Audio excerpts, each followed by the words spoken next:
Sebelum kita membahas lebih lanjut, kami ingatkan agar penonton setia update pertahanan untuk dapat menonton video ini sampai habis, agar dapat memahami isi beritanya.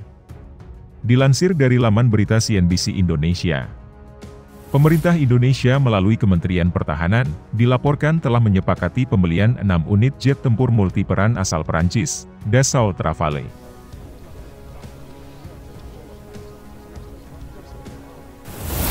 Hal ini disampaikan oleh media Prancis, La Tribune, Selasa 8 Februari 2022. Dalam laporan itu, kesepakatan memotori kunjungan Menteri Pertahanan Prancis, Florenci Parly, ke Indonesia 9 hingga 10 Februari 2022.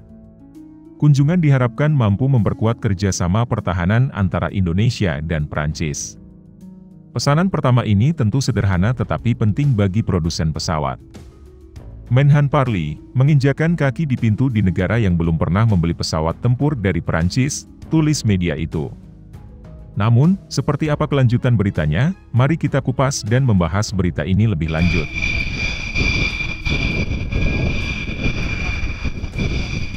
Dassault Rafale merupakan pesawat yang telah dilirik oleh Menhan Republik Indonesia, Prabowo Subianto Jojo Hadikusumo, sejak tahun lalu. Prabowo dilaporkan beberapa kali terbang ke negeri Bagut untuk berdiskusi langsung mengenai pesawat ini. Desas-desus pembeliannya pun sempat mencuat pada beberapa bulan lalu.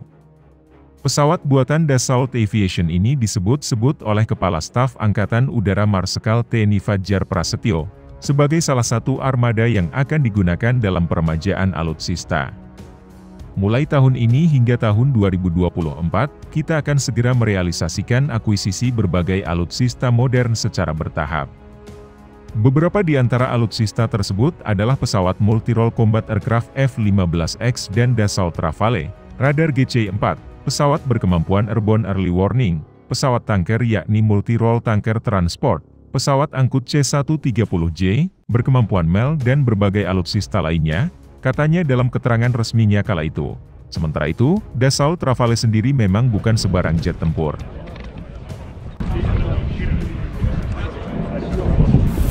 Pesawat ini diklaim mampu sebagai proyeksi kekuatan dan penyebaran untuk misi eksternal, misi serangan dalam, dukungan udara untuk pasukan darat, misi pengintaian, serangan pelatihan pilot, dan tugas pencegahan nuklir.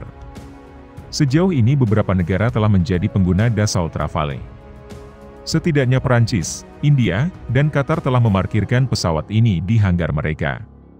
Terbaru, Mesir, Yunani, dan Uni Emirat Arab juga ikut membeli pesawat ini. Sayangnya belum ada keterangan dari Kementerian Pertahanan Indonesia soal ini. CNBC Indonesia masih mencoba menghubungi kementerian. Menteri Angkatan Bersenjata Prancis Florent Parly dijadwalkan mendarat di Jakarta pada hari Rabu 9 Februari 2022 malam. Parly akan melakukan pertemuan bilateral dengan Menteri Pertahanan Indonesia Prabowo Subianto pada keesokan harinya.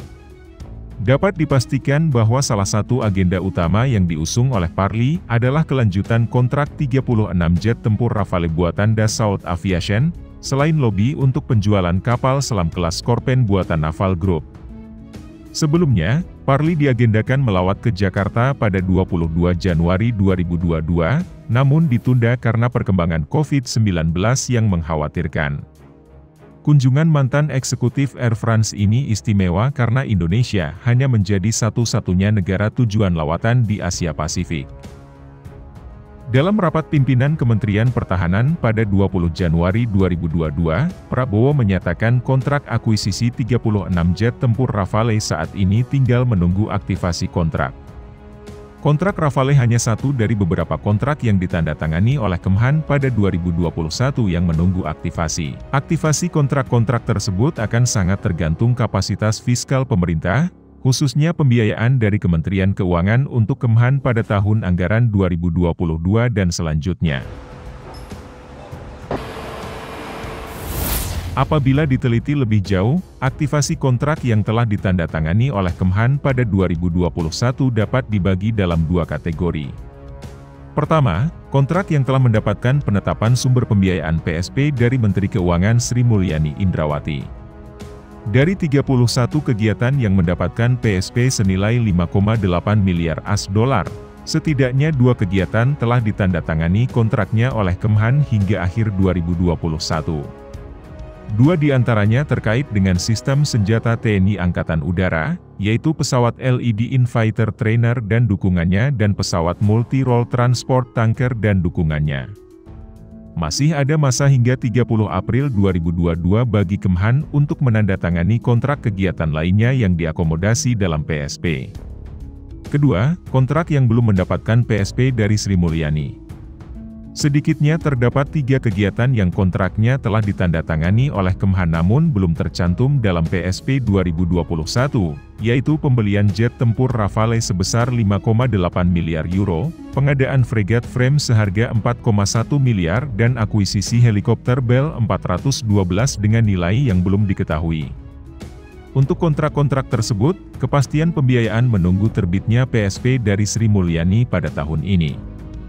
Menjelang akhir 2021, Kemhan telah mengajukan usulan 4 PSP tambahan kepada Sri Mulyani untuk mendapatkan persetujuan. Pada tahun anggaran 2022, Kemhan mendapatkan alokasi rupiah murni pendamping RMP sebesar 3 triliun rupiah dari Kemenkeu.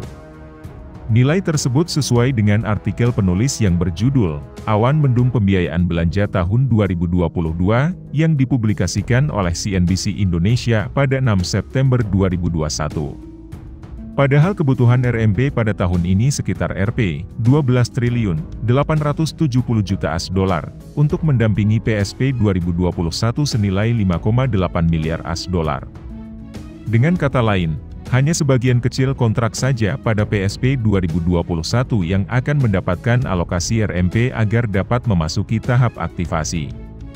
Kontrak akuisisi 2 pesawat angkut A400M sebesar 484 juta euro dan pesawat Lift T-50 seharga 227 juta AS dolar masih dapat dicakup oleh alokasi RMP yang tersedia.